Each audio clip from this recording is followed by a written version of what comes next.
The HOA president didn't like my babies crying. She attacked my wife, buried my newborn alive in our backyard, and left them both to die. She thought I was just another resident she could terrorize. She had no idea who I really was. Big mistake. Before you watch full story, comment below from which country are you watching. Don't forget to subscribe for more amazing stories. I was sitting in the federal courthouse, reviewing case files for Monday's hearings, when my phone rang. Unknown number. I almost didn't answer. As a federal judge, I got plenty of calls I didn't want. But something made me pick up. Is this David Mitchell? A woman's frantic voice. Yes, who is this? This is Mrs. Chen, your neighbor. Please, you need to come home right now. There's been an accident.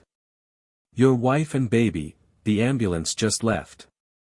My blood went cold. What happened? I don't know exactly. I found Sarah unconscious in your backyard. The baby, Emma, they had to dig. Please just come home. I was out of my office in seconds, my robe still on. My clerk called after me, but I didn't stop. I threw the robe in my car and drove like a madman, my hands shaking on the wheel. Sarah. Emma. My wife and our 6-day-old daughter. What the hell had happened? I'd taken a week off when Emma was born, but this morning Sarah had insisted I go to the office for a few hours. We'll be fine, she'd said, kissing me goodbye while holding our tiny daughter. Go look at your files. We'll be here when you get back. That was 4 hours ago. I made it to the hospital in 20 minutes, a drive that should have taken 40. I didn't care about speed limits. Let them give me a ticket. Let them try. The ER receptionist's face changed when she saw me. Judge Mitchell. Where's my family? Let me get the doctor. Now. My voice echoed through the waiting room. People stared. I didn't care. A young doctor appeared, his face grave. Judge Mitchell, please come with me. He led me to a private room.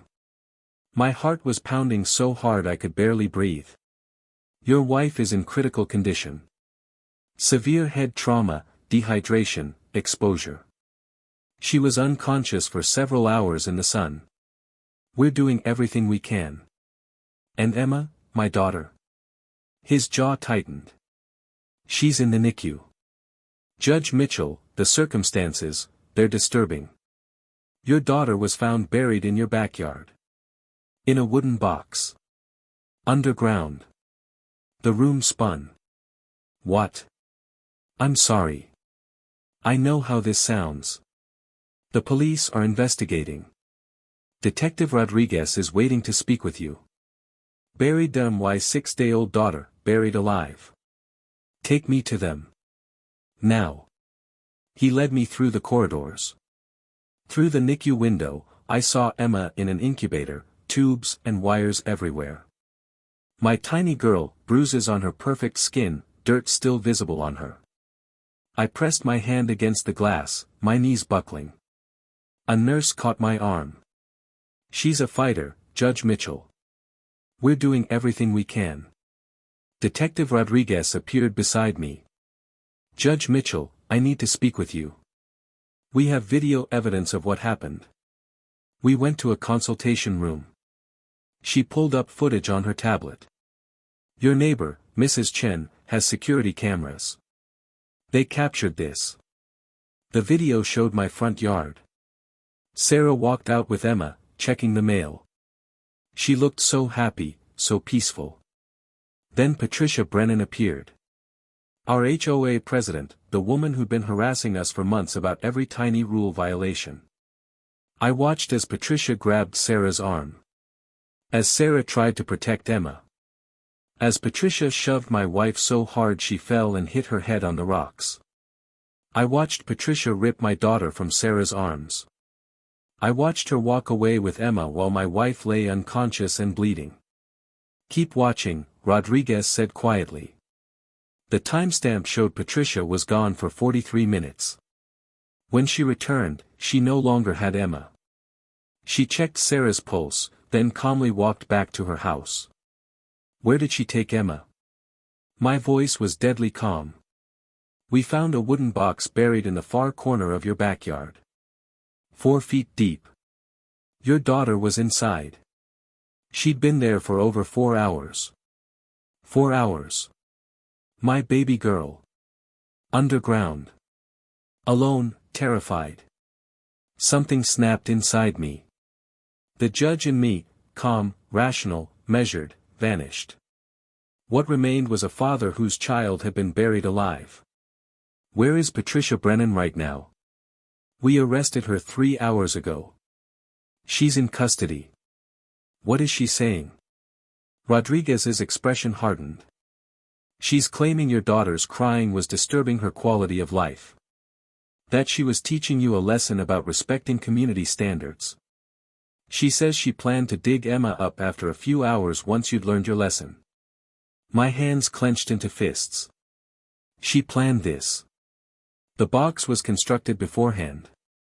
Custom built with air holes. This was premeditated, Judge. What's she being charged with? Attempted murder, aggravated assault, kidnapping, child endangerment. The DA is throwing everything at her. Good. I stood up. I need to see my wife. Sarah was in ICU, intubated and unconscious.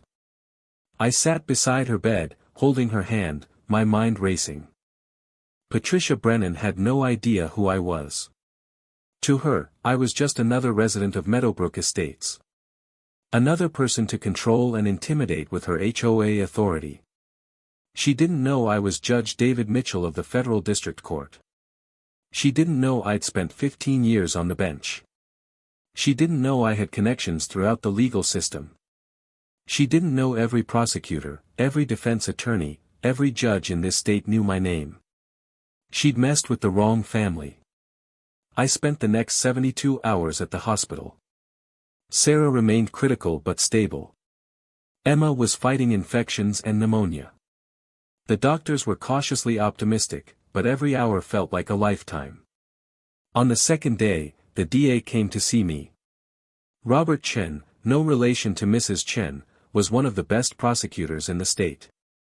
Judge Mitchell, I want you to know we're treating this as our highest priority case. Patricia Brennan is going to face the full weight of the law. Tell me everything. He laid out the evidence. The video, the forensic analysis of the box, witness statements from neighbors about Patricia's escalating harassment. Judge, I have to ask, did Patricia Brennan know who you are? No. I work in the federal courthouse downtown. I've only lived in Meadowbrook for 8 months. I kept my professional life separate from neighborhood business. To Patricia, I was just David Mitchell, regular homeowner. That's going to be relevant. When her lawyer realizes who you are. Let them realize. Let them understand exactly who they're dealing with. Chen nodded. Her preliminary hearing is in 2 days. Given the severity of the charges and the evidence, I'm requesting no bail. Make it happen. On the 4th day, Sarah woke up. The moment she could speak, she grabbed my hand. Emma, where's Emma? She's here. She's fighting. She's going to be okay. Patricia, she took her, I tried to stop her. I know. I've seen the video. It's not your fault, Sarah. She broke down, sobbing. I held her, my own rage building with every tear she shed. David, she buried our baby. She put Emma in a box and buried her alive. I know. And she's going to pay for it. I promise you. Patricia's preliminary hearing was held in the county courthouse. I sat in the gallery with Sarah, who was still weak but insisted on being there. Emma remained in the NICU. Patricia was led in wearing an orange jumpsuit. Her lawyer, some hotshot from a big firm, looked confident. That confidence would be short-lived. The charges were read. Patricia pleaded not guilty to all counts. Her lawyer stood. Your Honor, my client is a 67-year-old woman with no criminal record. She's been a respected member of her community for over a decade. We request bail be set at a reasonable amount. The prosecutor stood. Your Honor, this defendant brutally assaulted a new mother, kidnapped a 6-day-old infant, and buried that child alive in a premeditated act of attempted murder. She poses an extreme danger to the community. We request no bail. The judge, Judge Williams, someone I'd known for years, looked at the case file. Then his eyes found me in the gallery. His expression changed. I see Judge David Mitchell is present. Judge Mitchell, do you wish to address the court? Patricia's lawyer spun around, his face going pale. Judge Mitchell? I stood up. Your Honor, I'm here as a father, not as a colleague. But yes, I'd like to address the court. I walked to the front, standing directly in front of Patricia. She stared at me, and I watched the moment of recognition, the realization of exactly who I was. Your Honor, Patricia Brennan targeted my family for months. Harassment, intimidation, excessive fines for minor violations. All because we dared to have a baby in her neighborhood. 6 days after my daughter was born, Ms. Brennan assaulted my wife, causing a skull fracture and leaving her unconscious in the sun for hours. She then took my infant daughter, placed her in a box she'd constructed specifically for this purpose, and buried her 4 feet underground. My voice remained calm, but every word was ice. Ms. Brennan had no idea who I was. She thought I was just another resident she could terrorize. She was wrong. And now she's going to discover that attacking a federal judge's family has consequences. Patricia's face went white. Her lawyer looked sick. Your Honor, I continued, I ask the court to deny bail. This woman is a danger to my family and to the community. She premeditated the attempted murder of my infant daughter. She deserves no leniency. Judge Williams nodded. Bail is denied. Ms. Brennan will remain in custody until trial. This court is adjourned. As they led Patricia away, I heard her whispering frantically to her lawyer. He's a federal judge. You didn't tell me he's a federal judge. Her lawyer hissed back, you didn't tell me you buried a federal judge's baby alive. Sarah squeezed my hand. She knows now. Yes. She knows now. Word spread quickly through the legal community. A federal judge's infant daughter had been buried alive by an HOA president. The story made national news. Patricia's expensive lawyer quit. No one wanted to defend someone who'd attacked a judge's family. She cycled through 3 more lawyers before finding someone willing to take the case, a desperate solo practitioner looking for publicity. Meanwhile, Sarah was released from the hospital. Emma remained in the NICU for 2 more weeks before finally coming home. Every milestone felt like a miracle. I returned to work, but I couldn't focus. My chambers felt hollow. My cases felt meaningless. All I could think about was justice for my family. The trial was set for 3 months later. In the meantime, I used every connection I had. I called the state attorney general. I want legislation introduced to regulate HOA authority. Limit their power. Create oversight. Judge Mitchell, we'll get it done. I reached out to news outlets. I want Patricia Brennan's reign of terror exposed. I want every family she's harassed to come forward. 63 families contacted prosecutors with stories of Patricia's abuse. I spoke to the State Bar Association. I want HOA reform discussed at the next convention. This needs to change. They agreed. I wasn't just a grieving father anymore. I was a federal judge with 15 years of experience, connections throughout the legal system, and unlimited motivation to destroy the woman who tried to kill my daughter. Patricia had picked the wrong family to terrorize. The trial began on a cold Monday morning. The courthouse was packed, media, other judges, lawyers, curious onlookers. Everyone wanted to see what would happen.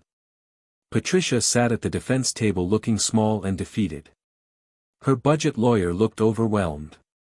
The prosecution was led by D.H. and himself, supported by 2 senior prosecutors. They weren't taking chances. The evidence was overwhelming. The video played on loop. Medical experts testified about Emma's injuries and Sarah's trauma. Forensic specialists explained the premeditated nature of the box construction. Mrs. Chen testified about finding Sarah and Emma. Paramedics described digging up a baby from the ground. Then Sarah testified. She was composed but emotional, describing the attack and her terror. When it was my turn, I didn't hold back. Patricia Brennan targeted my family because we had a baby. A crying infant offended her sense of order. So she assaulted my wife and buried my daughter alive. For 4 hours, Emma was underground in a box, struggling to breathe, alone and terrified. Patricia walked away without calling for help, without any remorse. I looked directly at the jury. She didn't know I was a federal judge. She thought I was powerless. That she could do this and face no consequences. She was wrong. Patricia's lawyer tried to paint her as mentally unstable, stressed by years of HOA management. But when Patricia took the stand, she destroyed her own defense. That baby cried constantly, she snapped. Day and night. I asked them nicely to control it. They ignored me. I had to do something. So you buried her alive? The prosecutor asked. I was going to dig her up later. After they learned their lesson. You left a 6-day-old infant underground for over 4 hours. In the heat, with limited air. What did you think would happen? Patricia's face twisted with anger. They should have controlled their baby. I spent 12 years maintaining that neighborhood standards, and they ruined everything. The jury looked horrified. Even her lawyer dropped his head into his hands. The prosecutor turned to the jury. Ladies and gentlemen, you've heard the defendant's own words. She felt entitled to punish a family for having a baby. She felt justified in attempting murder because an infant disturbed her peace. This isn't mental illness. This is entitlement, narcissism, and evil. The jury deliberated for 2 hours. On all counts, we find the defendant guilty. Patricia's face crumbled. As they led her away in handcuffs, she looked at me one last time. You should have controlled your baby, she hissed. I smiled coldly. You should have known who I was. But it's too late now. 2 weeks later, sentencing day arrived. The courtroom was even more packed than before. Judge Williams reviewed the case. Patricia Brennan, you have been found guilty of attempted murder, aggravated assault, kidnapping, and child endangerment. These crimes were premeditated, cruel, and targeted the most vulnerable of victims. He paused. I've reviewed the victim impact statements. I've considered the prosecution's recommendations. And I've thought long and hard about what justice means in this case. He looked at Patricia. You attacked a family because you couldn't tolerate the sound of a baby crying. You assaulted a new mother. You buried an infant alive. You showed no remorse, no humanity, no conscience. The gavel came down. I sentence you to life in prison without the possibility of parole. You will die behind bars for your crimes. Patricia screamed. This isn't fair. He's a judge. He used his power against me. Judge Williams's voice turned to ice. Ms. Brennan, Judge Mitchell didn't use his power against you. His position is irrelevant to your crimes. You buried a baby alive. The fact that the baby belonged to a federal judge doesn't change what you did, it only means you were foolish enough to think you could get away with it. Justice would be the same regardless of who the parents were. Sarah stood up. You're wrong, Patricia. You think David's position is why you're going to prison? You're going to prison because you're a monster. David being a judge just meant you couldn't intimidate us into silence like you did with every other family you terrorized. Guards dragged Patricia away, still screaming about unfairness. Outside the courthouse, reporters surrounded us. "Judge Mitchell, do you feel justice was served?" "Partially. Patricia Brennan will never hurt another family." "But justice isn't just about punishment, it's about prevention. That's why I'm working with the state legislature on HOA reform legislation. No community should be controlled by tyrants like Patricia Brennan." "Some say your position as a judge influenced the verdict." "The evidence influenced the verdict. Video of Patricia assaulting my wife and kidnapping my daughter, forensic evidence of premeditation, her own testimony admitting her actions. My position is irrelevant. Any family would have received the same justice. The difference is that I have the knowledge and resources to ensure that justice is served and to fight for systemic change so this never happens again." In the months that followed, I used every bit of influence I had to make change happen. The HOA Reform Act passed unanimously in the state legislature. It created oversight boards, limited HOA authority, and established criminal penalties for abuse of power. I spoke at legal conferences about community governance and the dangers of unchecked authority. I worked with child protection organizations to create awareness about unconventional forms of child endangerment. Emma thrived. At 6 months, she was healthy and hitting all her milestones. The doctors said she'd have no lasting physical effects from her ordeal. Sarah healed slowly, both physically and emotionally. The trauma left scars, but she was strong. We went to therapy together, processing what had happened. Meadowbrook Estates transformed completely. The new HOA board consisted of families focused on community, not control. Patricia's reign of terror was over. One evening, about a year after the attack, I sat in Emma's nursery watching her sleep. Sarah joined me, leaning against my shoulder. "Do you think it would have been different if she'd known who you were?" Sarah asked. "Maybe. Maybe she would have thought twice about attacking us. But Sarah, what Patricia did was evil regardless of who we are. The problem is that she felt entitled to do it at all, to any family. That's what we're changing. You used your power to get justice.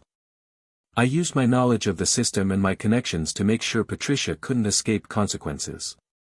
But any parent would do the same if they had the resources. The real problem is that most families don't have those resources. That's why the reforms matter. So every family, regardless of who they are, can stand up to people like Patricia." Sarah kissed my cheek. She had no idea who she was messing with. No. She didn't. And that was her fatal mistake. Emma was 5 years old, about to start kindergarten. She was bright, curious, and full of life. We'd told her a simplified version of what happened when she was a baby, that someone bad had hurt her, but they were in prison now and couldn't hurt anyone else. Patricia Brennan was in a maximum security prison, her appeals exhausted. She'd spent 5 years in a cell, and she'd spend the rest of her life there. The HOA Reform Act had been adopted by 17 other states. Hundreds of families had been protected from the kind of harassment we'd endured. I'd written a book about the case, not for profit, but to educate legal professionals and community leaders about the dangers of unchecked HOA authority. Sarah had started a support group for families affected by community-level harassment and abuse. On Emma's 5th birthday, we had a party in our backyard, the same backyard where she'd been buried. But now it was transformed. A beautiful garden, a playground, a place of joy and life. As I watched Emma play with her friends, I thought about Patricia's last words to me: "You should have controlled your baby." No. Patricia should have controlled herself. She should have recognized that babies cry. That families have rights. That her desire for silence didn't trump human decency. She didn't know who I was when she attacked my family. But even if I'd been a janitor or a cashier or unemployed, what she did would still be evil. My position just meant I had the tools to fight back, and to make sure other families could fight back too. Patricia Brennan buried my daughter alive.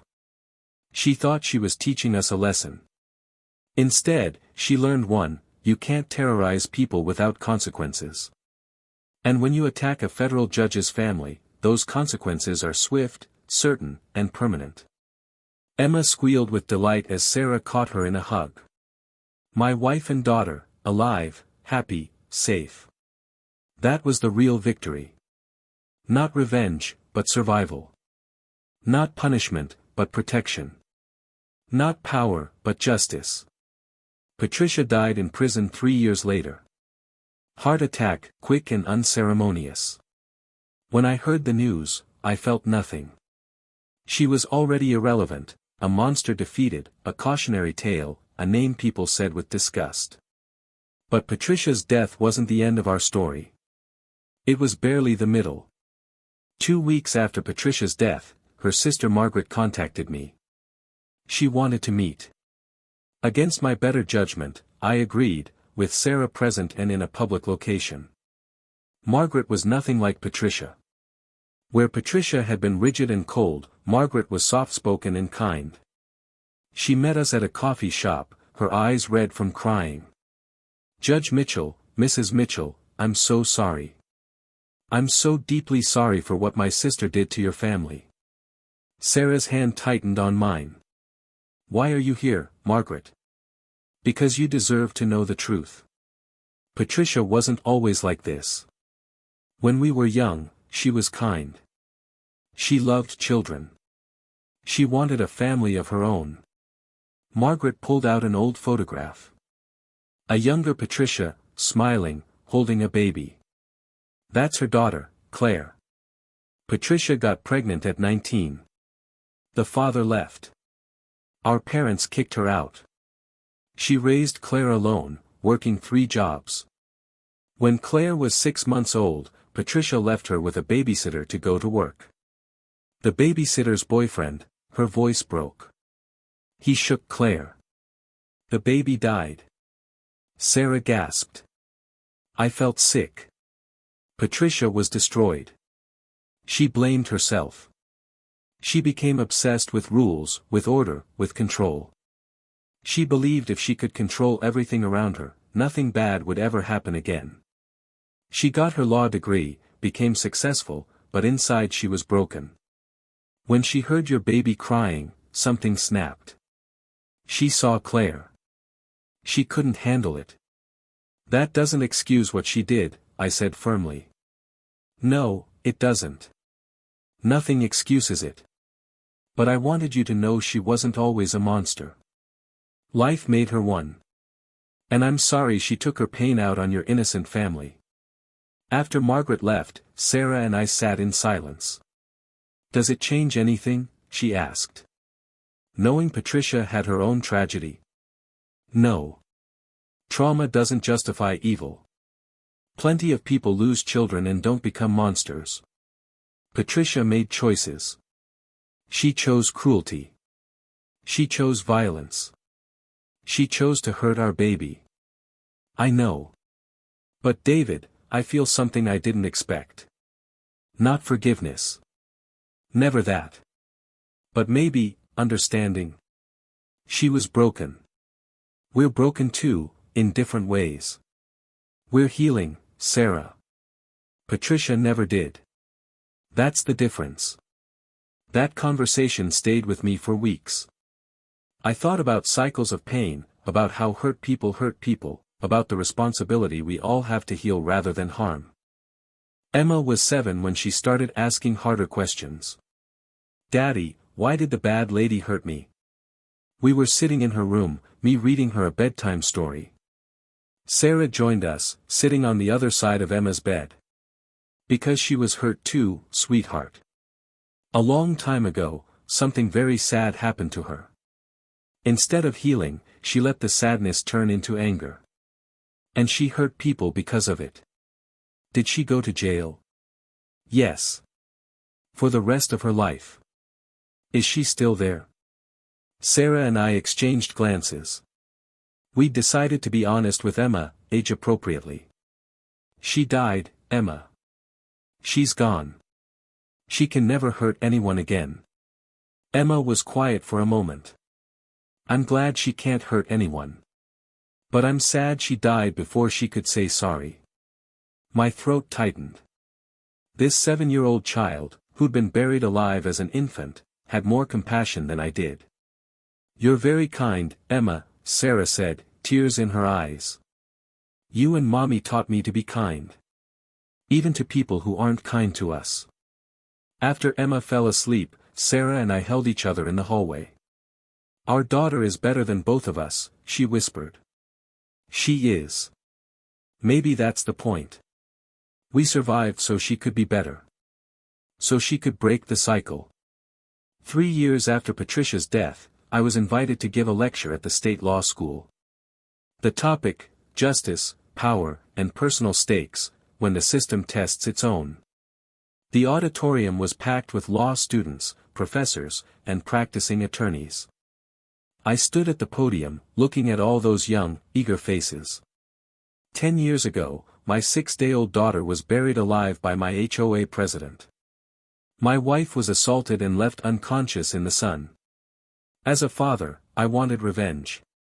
I wanted to destroy the woman who'd hurt my family. But as a federal judge, I had a responsibility to let the system work. I paused, letting that sink in. Here's what I learned: power is a test. Every day, we're tested. Do we use our influence for personal gain? Do we abuse our authority? Or do we channel it toward justice, not just for ourselves, but for everyone? A student raised her hand. Judge Mitchell, didn't you use your position to influence your daughter's case? Good question. Let me be clear, I didn't influence the verdict. The evidence was overwhelming. Video footage, forensic analysis, eyewitness testimony, the defendant's own confession. Any prosecutor could have won that case. What I did use my position for was systemic reform. I pushed for HOA oversight legislation. I advocated for families who couldn't advocate for themselves. I used my knowledge and connections to create lasting change. Another student spoke up. But isn't that still using your privilege? What about families who don't have a federal judge fighting for them? Exactly. That's why I fought for laws that protect everyone. Because you're right, not every family has my resources. Most don't. That inequality is why reform was necessary. My daughter's case was the catalyst, but the laws we passed protect all families, regardless of who their parents are. I clicked to the next slide, showing statistics. Since the HOA Reform Act passed, complaints of harassment have dropped by 67%. Families report feeling safer in their communities. Children are no longer punished for being children. That's justice. Not just for my family, but for thousands of families. A professor asked, "Do you ever regret not recusing yourself from the broader legal discussions?" Some might say you were too personally involved. I was personally involved. That's what made me effective. I understood the fear, the trauma, the powerlessness that families felt. But I also maintained my professional integrity. I advised, I advocated, but I didn't judge. I let the system work. And it did. After the lecture, a young woman approached me. She was maybe 22, clutching her books nervously. "Judge Mitchell, I'm from Meadowbrook Estates. I was 15 when the attack happened. My family had been harassed by Patricia Brennan for years. We wanted to fight back, but we were afraid. When you stood up to her, when you used your position to create change, you saved my family. We're still in that neighborhood. It's peaceful now. Safe. Thank you." I shook her hand, deeply moved. "What's your name?" "Jessica Thompson." "My dad, Mr. Thompson, he's on the new HOA board now." "I remember your father. Good man. You're in law school now." "Yes, sir, because of you. I want to help families like mine. Families that need someone to fight for them." "Then you're going to be an excellent attorney, Jessica." While I fought battles in courtrooms and legislatures, Sarah fought her own battles. Therapy, medication, support groups. The trauma had left deep wounds. But slowly, she transformed her pain into purpose. She started writing. First, a blog about surviving trauma, then articles for parenting magazines. Finally, a book, Buried but Not Broken, A Mother's Journey from Victim to Advocate. The book became a bestseller. Sarah appeared on talk shows, podcasts, at conferences. She spoke about maternal trauma, about healing, about finding strength in the darkest moments. One evening, I came home to find her in Emma's room, reading her own book to our daughter. "Is that weird?" Sarah asked, smiling. "Reading my own book to her? It's perfect. She should know her mother's strength." Emma, now 10 years old, looked up at us. "Mom's book is my favorite. It's about how love is stronger than bad things." Sarah pulled Emma close. "That's exactly what it's about, baby." Later that night, Sarah and I sat on our back porch, looking at the garden that had replaced the burial site. "Do you still have nightmares?" I asked. "Sometimes, less now. Therapy helps. Writing helps. But mostly, seeing Emma thrive helps. She's proof that Patricia failed. She tried to end Emma's story before it began, but look at our girl now. Smart, kind, strong. Patricia's gone and Emma's flourishing. That's the best revenge. It's not revenge. It's victory. Same thing, isn't it? No. Revenge is about hurting them. Victory is about them failing to hurt us. We won, Sarah. Not just in court. In life.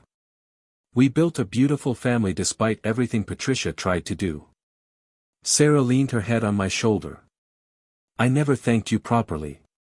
For using your position to fight for us, for not letting her get away with it. You don't need to thank me. I'm your husband. Emma's father. Protecting you is what I do. But you did more than protect us. You changed the system. How many families are safer now because of you? Because of us. You testified. You shared your story. You inspired people. We did this together." When Emma turned 15, she came to us with a decision. "I want to meet Margaret." "Aunt Margaret, I guess. Patricia's sister." Sarah and I looked at each other, surprised. "Why?" I asked carefully. "Because she's the only other person who knew Patricia before she became a monster. I want to understand. Not to forgive, I can't forgive what Patricia did. But to understand why people break. Why they choose evil over healing." We arranged the meeting. Margaret, now in her 70s, cried when she saw Emma. "You're so beautiful. So alive." Patricia tried to take that away, and I'll never forgive her for it. But I'm so grateful you survived. Emma, mature beyond her years, sat across from Margaret. "Tell me about Claire. Your niece. Patricia's daughter." For 2 hours, Margaret shared stories. About young Patricia's dreams of motherhood. About Claire's short life. About Patricia's descent into controlling behavior. She never forgave herself, Margaret said. She built walls of rules and regulations, thinking if she controlled everything, she could prevent pain. But pain isn't preventable. It's how we respond to it that matters. Patricia responded with cruelty. She looked at Emma with wonder, you responded with grace. After Margaret left, Emma was quiet on the drive home. "What are you thinking?" Sarah asked. "That I'm lucky. I had you two to help me heal. Patricia had no one. That doesn't excuse what she did, but it explains it. And it makes me want to help other people who are broken before they break others." I glanced at her in the rearview mirror. "What do you mean?" "I think I want to be a therapist. Or a social worker. Someone who helps people heal instead of hurt." Sarah reached back to squeeze Emma's hand. "You're going to change the world, baby. I'm going to try. Patricia took 4 hours of my life. I'm not going to let her take anything else. I'm going to use my whole life to do the opposite of what she did. She spread pain. I'm going to spread healing. 20 years after the attack, Emma was a licensed therapist specializing in trauma recovery. She'd opened a clinic in our city, offering sliding scale services to families who couldn't afford traditional therapy. Sarah's foundation had helped over 3,000 families escape abusive HOA situations. The HOA Reform Act had been adopted by 42 states. I'd retired from the bench but continued to consult on family law cases and community governance issues. On the 20th anniversary of the attack, we held a memorial service in our backyard. Not for Patricia, never for her, but for all the families affected by abuse of power. Over 200 people attended. Families we'd helped.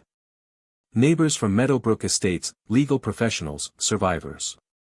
Emma, now 26, spoke to the crowd. 20 years ago, someone tried to kill me because I cried too much. She buried me in this very spot, in a box, 4 feet underground. She thought she was teaching my parents a lesson. Instead, she taught all of us something far more important, that evil only wins if we let it. That power must be checked. That community means caring for each other, not controlling each other. She gestured to the garden around her. Where I was buried, flowers now grow. Where hatred tried to take root, love flourished instead. My parents didn't just seek justice, they created lasting change. They turned their worst moment into a movement. Emma's eyes found mine and Sarah's in the crowd. Patricia Brennan didn't know who she was messing with. She thought my father was just another resident she could intimidate. She had no idea he was a federal judge with the knowledge, connections, and determination to ensure she faced full consequences. She didn't know my mother was a warrior who would turn trauma into advocacy. And she definitely didn't know that the baby she tried to kill would grow up to dedicate her life to healing the kind of broken people Patricia became. The crowd applauded. Emma continued. I'm often asked if I forgive Patricia Brennan. The answer is no. Forgiveness isn't required for healing. What's required is choosing to live a life that honors your survival. I survived for a reason. We all survived our various traumas for a reason. To be better. To help others. To prove that love is stronger than hate and life is stronger than death. After the service, as the sun set over the garden, Sarah and I stood alone in the spot where Emma had been buried. We did good, didn't we? Sarah said softly. We did better than good. We took the worst moment of our lives and turned it into something meaningful. Patricia tried to destroy us. We refused to be destroyed. Do you ever think about what would have happened if you weren't a judge? If you'd just been regular David Mitchell? Every day. I think about families who don't have my resources, my knowledge, my connections. That's why the reforms mattered so much. So that justice isn't only for the powerful. So that every family, regardless of who they are, can fight back against people like Patricia. But would she have even tried it if she'd known who you were? Maybe not. Or maybe she would have. Narcissists like Patricia think they're untouchable. But that's the beautiful thing, the law applied to her the same way it would to anyone. The evidence was overwhelming. My position didn't convict her. Her own actions did. I just made sure she couldn't escape consequences through intimidation or manipulation. Sarah smiled. She really didn't know who she was messing with. No. She didn't. And by the time she figured it out, she was already in handcuffs. We walked back to the party, hand in hand. Emma was laughing with a group of survivors, her clinic's success stories. Strong, vibrant, alive. Patricia Brennan had been dead for 17 years. In that time, Emma had helped hundreds of people heal. Sarah had saved thousands of families. I'd reformed laws that protected millions. Patricia's legacy was a name spoken with disgust, a cautionary tale, a monster remembered only for her crimes. Our legacy was change, healing, protection, and love. She didn't know who I was. She thought I was powerless. She was wrong. And that mistake, that fatal, arrogant mistake, had led to justice not just for my family, but for countless others. In the end, that's what mattered. Not revenge. Not even justice for its own sake. But the lasting change we created from our pain. Patricia tried to bury my daughter. Instead, she planted the seeds of her own destruction and our family's transformation. That was the truest justice of all.